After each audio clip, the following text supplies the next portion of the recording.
สวัสดีครับวันนี้จะมาดูกราฟจริงจะมาเรียนรู้ถึงการใช้สเต็ปการใช้วิสาแท่งเทียนควบคู่กับพฤติกรรมที่เป็นเรื่องเดียวกันเราไปดูยังไงแล้วก็การใช้ EMA เพื่อช่วยดูอิเลียดเวฟด้วยมาเริ่มกันที่กราฟทองทับเฟรมวีคเราโฟกัสวีคนี้เรามาดูวีคนี้ก่อนดรอปลงไปในเดย์เราจะเห็นว่าชุดนี้เนี่ยที่ซื้อขึ้นมารอบแรกเป็นรวมเทาแล้วก็มีกลุ่มนี้มาคอนเฟิร์มก็จะเป็นรวมสีเขียวตรงนี้เราจะได้ดีมานด์ทันทีแล้วก็ชุดนี้เนี่ยเป็นตมส่วนตัวของเดย์ทำรายการลงทุนเนี่ยเราจะเห็นว่ามันมี3แท่งซึ่ง2แท่งเนี่ยก็คือเป็นกลุ่มเดียวกันการที่มันชนะ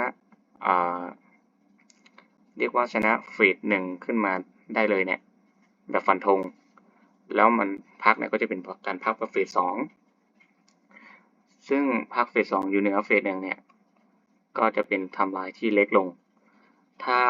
หากว่ามันยังไม่ชนะเฟสที่เป็นสุดเฟส1พวกนี้การพักเราสามารถเห็นไทม์ไลน์การพักเนี่ยระดับแท่งเทียนในไทม์เฟรมนี้ได้เลยและทีนี้เราจะทำยังไงเราก็ต้อง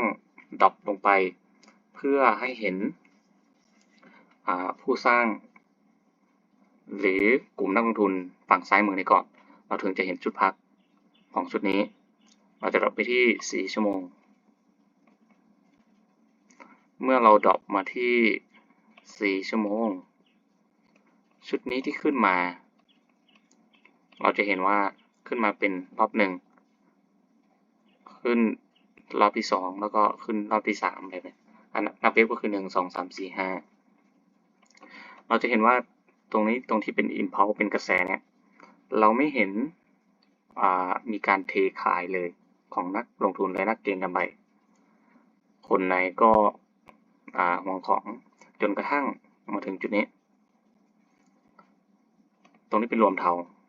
เนื่องจากชนะกรอบไซด์เวย์แล้วก็ชนะตรงนี้ได้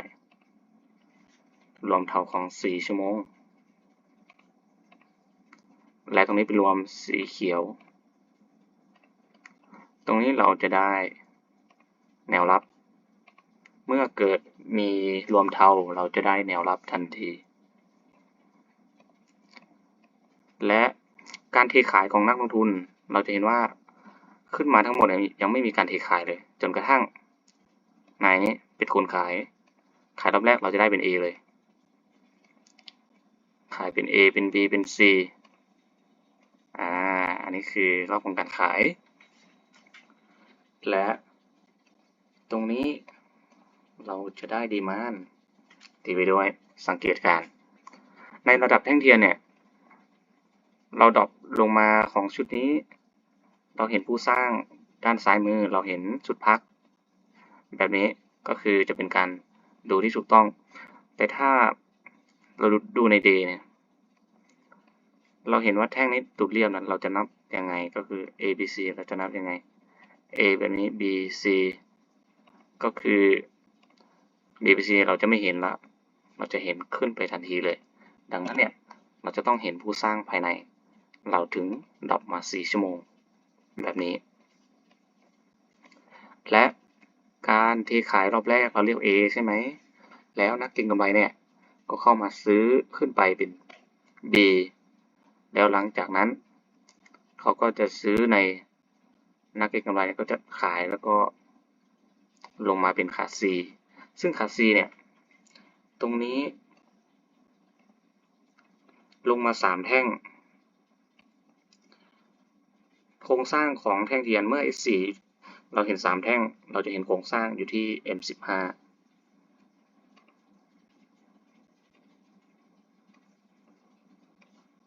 เมื่อเราดรอปลงมาเนี่ยเราก็จะเห็นโครงสร้างที่เป็นระดับพฤติกรรมก็คือ1 2 3 4 5ชุดนี้แต่ถ้าแท่งเทียนเราก็จะเห็นแบบนี้ก็เป็นเรื่องเดียวกันก็คือเป็น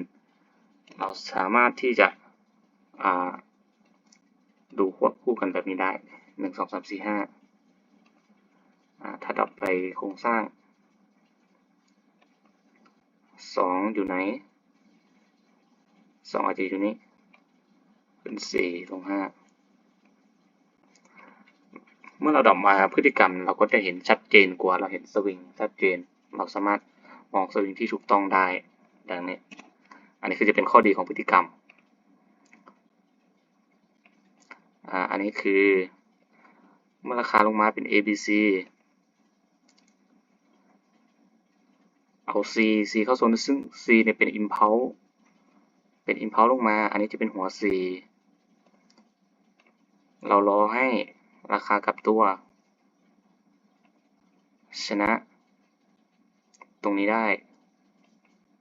ชนะ C แล้วก็พักเป็น A ขึ้น B ลง C แล้วหลังจากนั้นเราเข้าบ่ายตรงนี้ได้เลยแล้วก็จะขึ้นไปแบบนี้อันนี้คือการดูของชุดนี้จะไม่ได้ว่าตอนอันแรกก็คือถ้าเราเห็นแท่งเปิดตูดเรียบเนี่ยเราต้องไปหาไทม์ไลน์การลงทุนตรงนี้ก่อนเพราะว่าเป็นนักลงทุนที่เล็กลงดังนั้นเราก็ต้องดรอปลงไปเมื่อเราเห็นไทม์ไลน์แล้วเราก็จะเห็นชุดพักของไทม์เฟรมนี้ได้และชุดพักเนี่ยเราก็สามารถดูในรูปแบบแท่งเทียนแล้วก็ซูมอินเข้าไปในพฤติกรรมได้เพื่อคอนเฟิร์มหาจุดเข้าเทรดตรงนี้โอเคอันนี้คือเป็นชุดของชุดนี้ทีนี้เรามาดูชุดปัจจุบันดูของวีคที่เป็นวีคนี้เราก็ทำเหมือนเดิมก็คือดรอปลงไปหาผู้สร้างแนวรับแนวต้านเมื่อเราดรอปลงมาชุดนี้ดรอปมา1เจอเปิดตุดเรียบแบบนี้แสดงว่ามันมีอยู่ไทม์ไลน์คือ1กลุ่ม2กลุ่มแต่ทั้งหมดเนี่ยคือเป็นกลุ่มเดียวกันเรายังไม่เจอเราต้องดรอปลงไปอีกก็คือใน4ชั่วโมง4ชั่วโมงเราดรอปลงมาเนี่ยเราก็จะเห็นแท่งนี้นับตั้งแต่แท่งนี้เลยอันนี้คือเป็นไทม์ไลน์ของการซื้อคือเป็น impulse ตรงนี้รวมแท่งเป็นแท่งเดียวกันไม่ชนะอะไรก็เป็นตัวตลอดชีพตรงนี้เป็นส่วนรวม2แท่งรวมกันชนะตรงนั้นได้เป็นรวม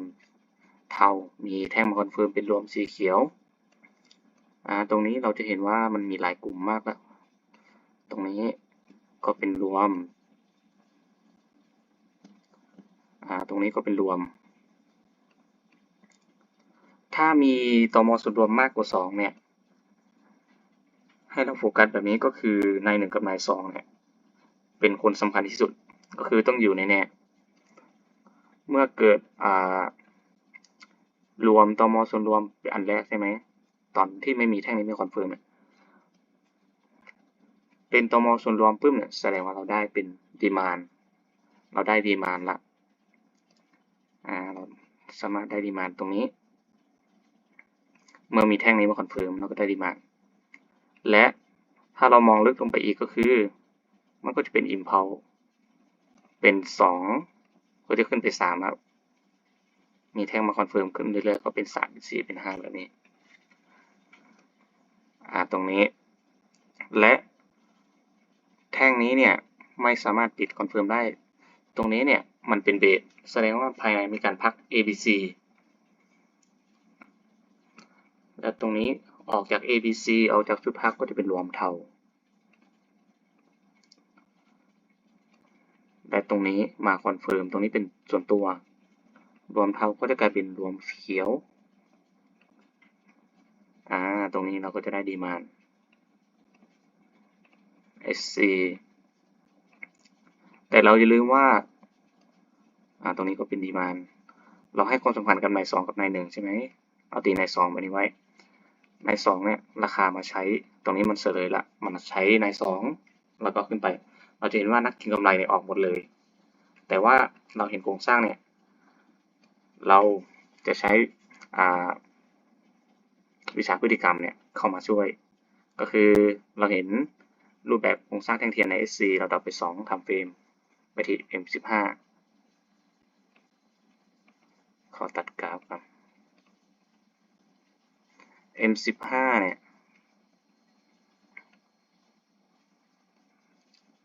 ก็จะเห็นโครงสร้างแบบนี้ขึ้นมาเป็น1 2ขึ้น3ลง4แล้วก็ไป5ทีนี้เมื่อเราได้สวิงแล้วเราก็จะมาทีโซนตรงนี้เราจะให้หัว A สำคัญที่สุดเพราะว่าเป็นจุดที่ทำโล B มา C เนี่ยไม่ทำผลงานส่วนตรงนี้ A B C ของชุดนี้ B มา C ทำโลต่ำสุดเราจะได้โซนแบบนี้แล้วก็มีโซนที่เป็นดีมานด์ราคาที่ดีที่สุดอยู่ตรงนี้อันนี้คือเราจะได้โซน3โซนในรูปแบบของพฤติกรรมเมื่อเราดรอปลงไปแล้วเราได้โซนเรียบร้อยแล้วก็คือจบในรูปแบบของพฤติกรรมที่เราก็กลับมาที่SC เหมือนเดิมตรงนี้เรามาซูมอินเข้าตรงนี้การเทขายรอบแรก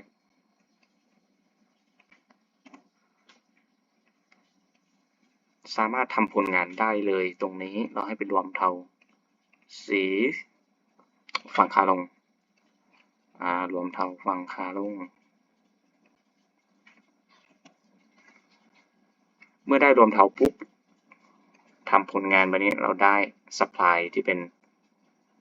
supply เนี่ยจะเป็น supply ที่ไม่ค่อยแข็งแรงเท่าไหร่เราจะให้เป็นเทาๆการที่มันลงมาเป็นครั้งแรกเนี่ยเราจะให้เป็น A ถ้ามีการซื้อกลับขึ้นไปเนี่ยก็จะเป็นการซื้อกลับของนักเก็งกำไรเป็น B เพื่อที่จะลงมา C แบบนี้แล้วทีนี้เมื่อมันลงมาแบบนี้แล้วการกลับตัวครั้งแรกเราสามารถดรอปไปดูเรียกว่าพฤติกรรมโครงสร้างพฤติกรรมก็คือจะอยู่ในที่ M5 ดรอปไป3ทำเฟรมเลยเราจะเห็นรูปแบบการเทขายลงมาเป็น A ขึ้น B แล้วก็ลง C การลงมาแบบนี้เป็น ABC บ่งบอกถึงว่าราคาจะย่อลึกแล้วก็เราจะได้ตรงนี้เป็นแนวต้านเราจะได้แนวต้านที่เป็นของทำเฟรมนี้แล้วก็มี supply ของ4ชั่วโมงดูด้วยแล้วทีนี้เนี่ยเราได้โครงสร้างแบบนี้ใช่ไหมแล้วกลับมา4ชั่วโมงรันไปดูเราจะเห็นว่าคนนี้เนี่ย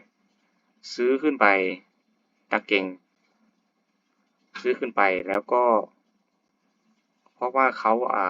เรียกว่าคนที่ขายลงมาเนี่ยเขาขายลงมาแล้วก็แบ่งเก็บกำไรแล้วก็เขากลับไปซื้อมีนักเก็งกำไรซื้อขึ้นไปแล้วก็มีนักเก็งกำไรเนี่ยขายลงมาอีกเพราะว่าเขากลับไปซื้อในจุดที่เรียกว่ารัดได้ราคาถูกแล้วอีกอย่างหนึ่งก็คือเราดรอปมาที่ M5 เนี่ยเราเห็นกลุ่มก้อนเงินที่กองอยู่ตรงนี้ใช่ไหมเนี่ยตัวแนวต้านก็คือกลุ่มก้อนเงินของกลุ่มที่ลงทุนลงมาเขาทำการขายแล้วเขาก็ซื้อกลับขึ้นไปก็คือเป็นกลุ่มเดียวกันนั่นแหละคือเขาไปซื้อในราคาที่ถูกลงแบบเนี้ยเนี่ยเราก็จะเห็นไทม์ไลน์ขึ้นไปเป็น A B แล้วขึ้นมา C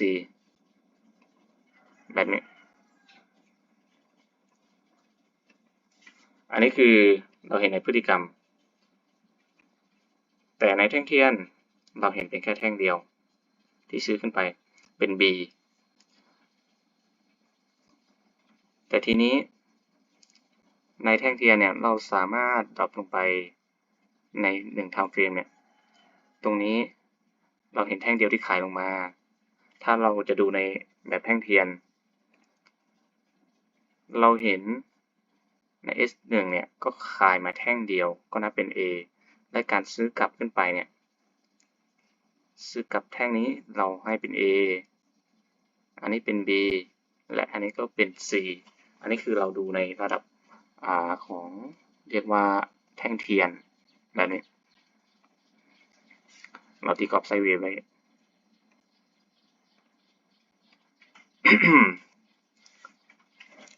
ทีนี้เนี่ยเมื่อราคาเข้ามาที่โซนตรงนี้ใช่ไหมเราเข้าเทรดตรงนี้แล้วเอา SL ไว้ตรงนี้เราก็จะสามารถที่จะ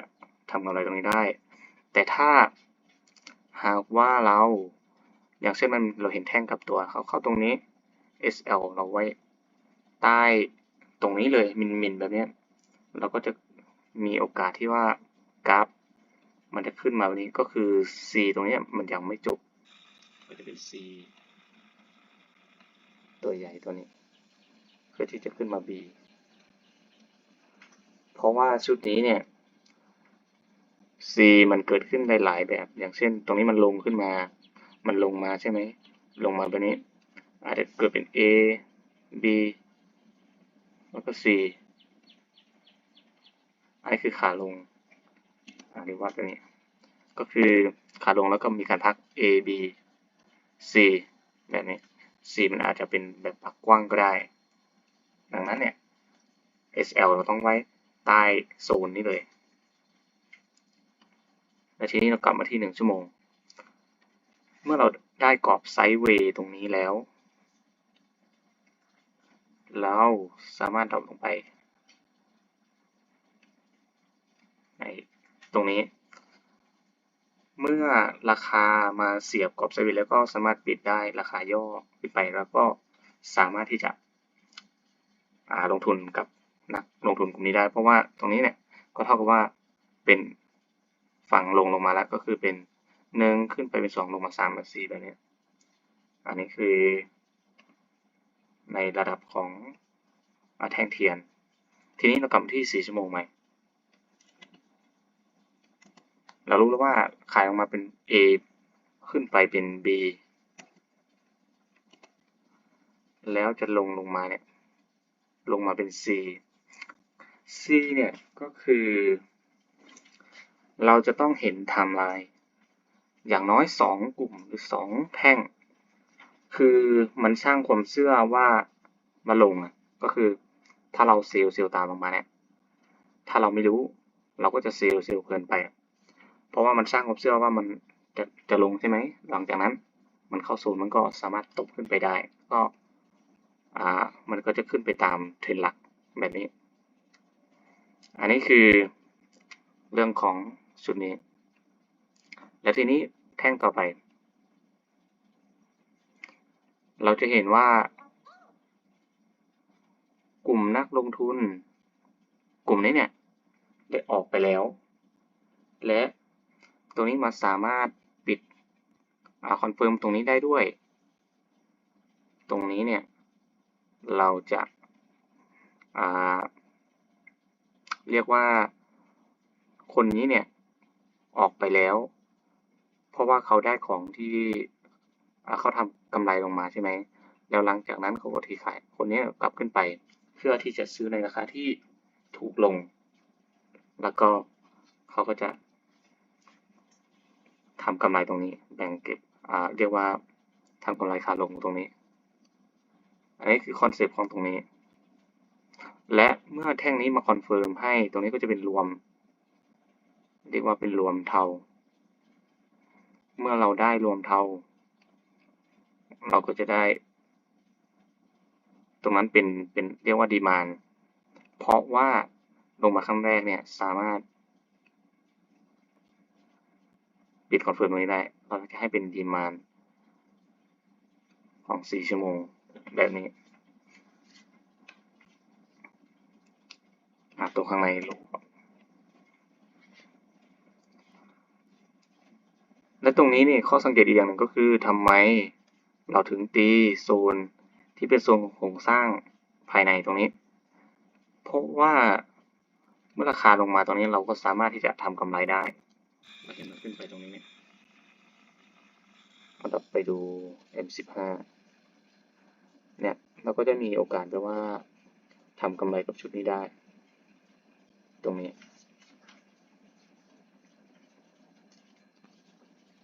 ซึ่งเป็นโซนที่เป็นโซนของ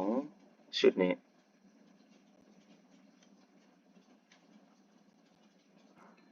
และเราก็ไม่รู้ว่า C มันจะจบตรงไหนใช่ไหมทีนี้เราตีโซนไว้เราจะได้โซนหลายโซนเลยก็คือจะมีโซนของกลุ่มนักลงทุนโซนของโครงสร้างและตรงนี้ราคาเฉลี่ยออกมาก็คือนักเก็งกำไรเนี่ยออกไปหมดเลยตั้งออกไปหมดแล้วก็มาใช้โซนที่เป็นโซนของนายสองนักลงทุนกลุ่มนี้แล้วราคาก็ปรับตัวขึ้นไป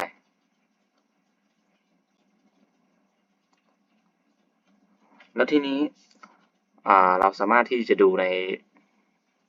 ระดับของโครงสร้างได้เมื่ออันนี้ลงมา2กลุ่มเราดูที่ M15 เดี๋ยวเราค่อยดับไปที่เราทำเฟรมก่อนดับไปที่ S1 เราก็จะเห็นตัวนี้ขายลงมา A B ทีแรกเราว่า C จบตรงนี้ใช่ไหมสุดท้ายมันไม่จบมันมาจบตรงนี้เดี๋ยวเราลบส่วนตรงนี้ออกก่อน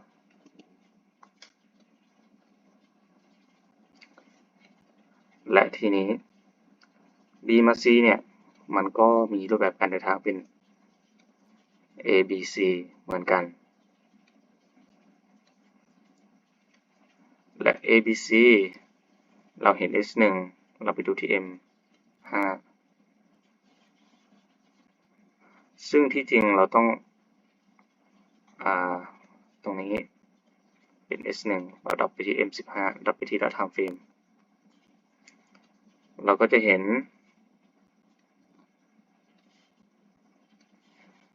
B มา C ของชุดนี้ก็เป็น A B C เหมือนกันการเดินทาง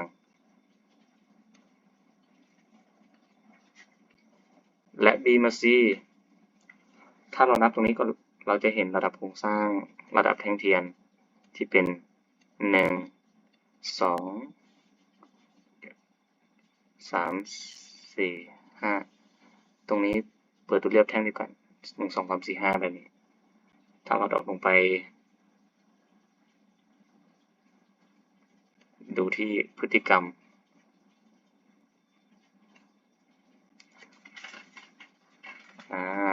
อย่างเช่นตรงนี้เป็นของ4ชั่วโมง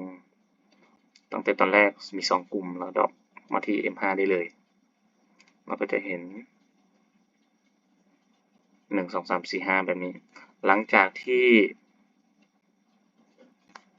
5เนี่ย4มา5ได้ออกไปแบบเนี้ยเราก็สามารถที่จะหาจุดเข้าตรงนี้ได้ย่อ ABC แล้วก็ buy ชุดนี้แล้วก็ปล่อยให้ราคาขึ้นไปตามเทรนด์แบบนี้เราก็จะได้ราคาที่เป็นจุดเรียกว่าต้นเทรนด์ต้นกระแสนี่คือจะเป็นการดูของชุดนี้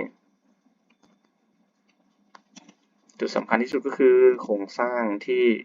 ขึ้นมาเนี่ยเราจะต้องเห็นโครงสร้างนี้ก่อนแล้วเราดูการพักในระดับแท่งเทียนแบบนี้มันพักลงมากลุ่มแรกแท่งเดียวเนี่ยเราจะดูในโครงสร้างในไทม์เฟรมไหนอันนี้คือเราต้องก็คือจำให้ได้แบบ HC เนี่ยเราก็ดรอปไปที่ M5 เพื่อไปดูโครงสร้าง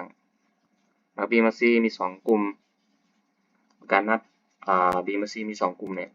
ไม่ใช่ว่าเราจะนับ A 1กลุ่มอันนี้2กลุ่มไม่ใช่เราจะนับไทม์ไลน์ที่เป็นเฉพาะ B มา C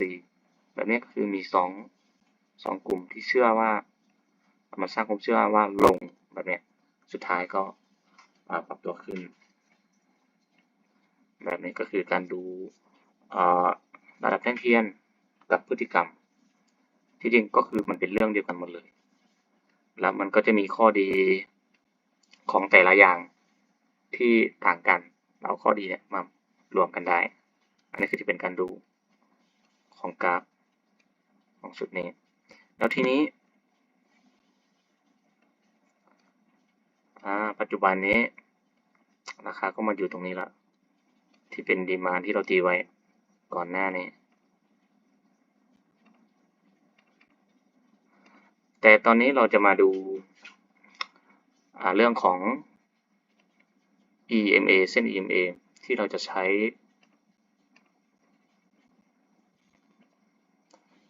เพื่อแปลว่าใช้เพื่อการที่จะมานับเวฟเปิด EMA มาจะใช้ EMA 14 กับเส้น 36 การดูเส้น EMA เนี่ยก็คือเป็นเรียกว่าอะไรเป็นการประมวลราคาโค้ชของแท่งเทียน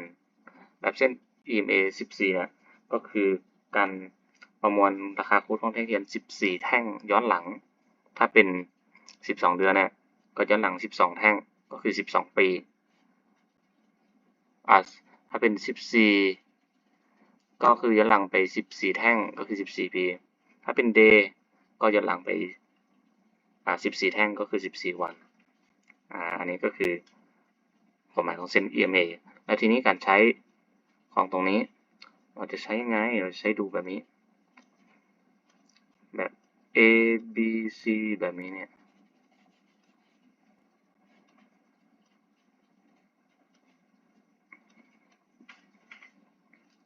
เราจะเห็นตรงนี้เป็น1 2 3 4 5เราจะเห็นเส้น EMA 36มันมาใช้ตรงนี้บริเวณนี้ก็คือมันมาเล่นที่เป็นโครงสร้างหลักก็คือถ้าเป็นรูปแบบ ABC ก็จะเห็นใน A มา B เส้น EMA 36จะมาใช้ตรงนี้เราจะใช้เพื่อดูโครงสร้างที่เป็นโครงสร้างหลักเราก็จะเห็นในรูปแบบของเวฟเนี่ยก็จะ1 มา 2และทีนี้โครงสร้างตรงนี้มันก็จะมีโครงสร้างที่เป็นภายในก็คือเป็น impulse 1 2 3 4 5แบบนี้ก็เหมือนกัน1 2 3 4แล้วก็มา5เส้น EMA ที่เป็นเส้น14เนี่ยเราก็จะเห็นตรงนี้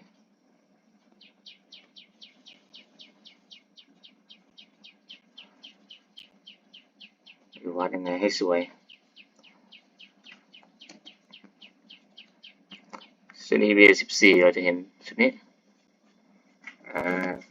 ก็คือเส้น36เนี่ยจะเป็นโครงหลักโครงสร้างหลักที่มาใช้แล้วก็อันที่เป็นภายในเนี่ยก็จะเป็นตัวมาใช้ EMA 14ทีนี้เรามาดูกันถ้าทำเป็น12เดือนเนี่ยเราก็จะเห็นชุดพัก ABC เป็นอันดับแรกและตรงนี้มันก็จะเป็นโครงสร้างหลักของทำเฟรมนี้เลยเป็น A B เพื่อขึ้นมา C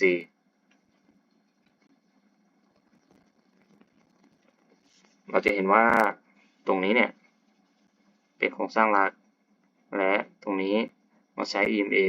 14ก็จะเป็นโครงสร้างภายในที่เป็นตัวกระแสเป็น impulse ทีนี้มาดูที่6เดือน6เดือนก็จะเป็นไทม์ไลน์เดียวกันเลยก็คืออันนี้จะเป็นอันหลักและอันนี้อันรองตรงนี้ชุดพักเนี่ยเราก็จะเห็นระดับแท่งเทียนที่เป็นกระแสเนี่ยเราจะเห็นเป็น ABC แต่เห็นในระดับแท่งเทียนแต่ถ้าเราลงไปที่3เดือนเราก็จะเห็นจุดพักจุดนี้ชัดเจนและโครงสร้างเนี่ยเราจะเห็น A B C อันนี้เป็นตัวหลัก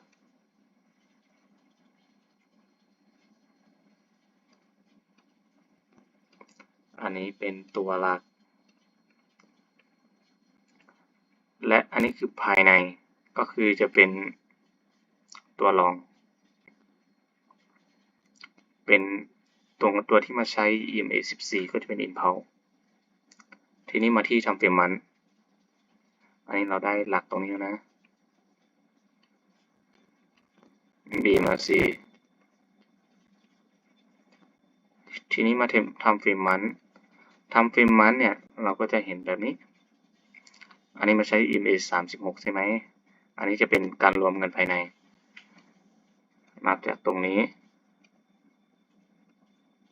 อันนี้ก็จะเป็นโครงสร้างหลักเป็น ABC ขึ้นมาทำไมเราต้องนับเป็น ABC ก่อนเพราะว่าราคามันยังไม่จบเรานับเป็น ABC ก่อนถ้าจะนับเป็น1 2 3 4 5ก็ได้แต่ว่า4กับ5ยังไม่เกิดแบบนี้และตัวนี้เนี่ยเราเห็นเป็นโครงสร้างของ time frame month ใช่ไหมแต่เมื่อกี้เนี่ยมันก็จะเป็น impulse ของ time frame 3 month 3 เดือนและตรงนี้เนี่ยเราได้โครงสร้างตรงนี้ใน timeline ที่มาใช้ EMA 14ข้างในก็จะเป็น impulse ของ month และก็จะเป็นโครงสร้างของ week ตรงนี้ตรงนี้อันนี้ก็จะเปลี่ยนเป็นตัวหลักทันทีในตามเฟรมนี้เราก็จะเห็นว่ามันไม่มีวี่แววว่าจะจบตัว impulse ตรงนี้เปลี่ยนมาใช้ตรงนี้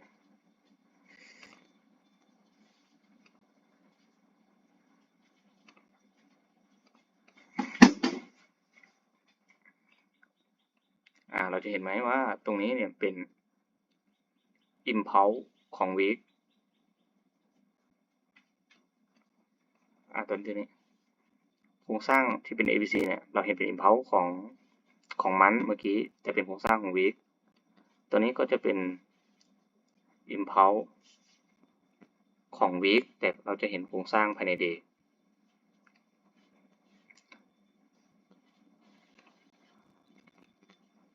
โครงสร้างภายใน day เนี่ยก็คือ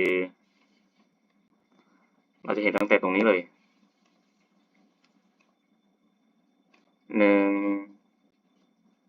2 3 4 5ตรงนี้จบแล้ว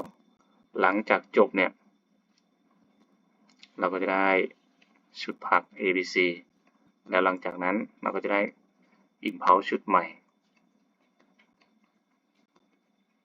ก็คือขึ้นมา A B 1 2 3 4 5ขึ้นมาแบบนี้แล้วแต่ทีนี้ข้อสังเกตอย่างหนึ่งคือตอนที่ราคาออกมาจากชุดพักครั้งแรกเนี่ยเราจะนับเป็น A แล้วจากนั้นขึ้นต่อมา B มา C เนี่ยมันก็จะเป็นรูปแบบของเบสแรลลี่เบสแล้วก็แรลลี่เราจะไม่นับแรลลี่ตรงนี้เราเบสแรลลี่ตรงนี้เราจะไม่นับแบบนั้นก็คือให้มันชนะขึ้นมาก่อนชนะเฟสแรกเราจะไม่นับเป็นแรลลี่เราจะนับแรลลี่เนี่ยเท่ากับว่าเป็น2เป็น3 4แล้วก็5แรลลี่เบสแรลลี่แบบนี้ในไทม์เฟรมมันตัวอย่างถ้าเป็นมันเดี๋ยวกลับมาก่อนไปไหนละ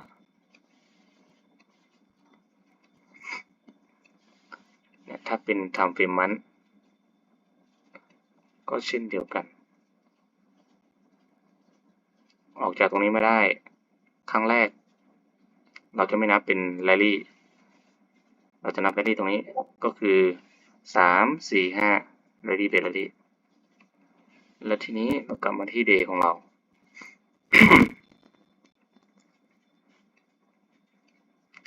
เมื่อตัวนี้มาใช้เช่น EMA 36เราจะถือตรงนี้เป็นโครงสร้างหลักทีนี้เรามาดูภายในกันไปที่4ชั่วโมงเหมือนเดิมก็คือตรงนี้เราจะเห็นจบไปแล้ว1ที่เป็นมาใช้ EMA 14ใช่ไหมมันก็จะเป็น impulse ภายใน เนี่ยก็คือจบไปแล้วแล้วการที่ราคาลงมาตอนนี้มาใช้ EMA 36อีกครั้งหนึ่งก็เท่ากับว่ามันก็จะเป็นเริ่มจบตรงนี้ละจบตัว Impulse ของชุดนี้ก็จะมีการพัก ABC หลังจากนั้นก็จะขึ้นไปรอบใหม่แบบนี้ข้อดีของการใช้แบบนี้ก็คือการที่เราสังเกตแบบนี้เมื่อตอนที่มันเป็น Impulse อย่างเช่นใน Day เนี่ยเรารู้ว่า Impulse มันยังไม่จบแน่ๆเราสามารถบายต่อขึ้นไปได้ในไทม์เฟรมนี้แต่ถ้าเป็น4ชั่วโมงเราเห็นว่า Impulse มันจบแล้วใน4ชั่วโมงเนี่ยเราก็ระวังเราจะไม่บายมั่วแบบเนี้ยแล้วก็รอให้สปาร์คตัวนี้จบก่อนเราให้มันขึ้นรอบใหม่แล้วค่อยfollow ไปแบบนี้อันนี้คือข้อดีของการใช้ EMA ในการช่วยดูแล้วก็ในการอัปเดต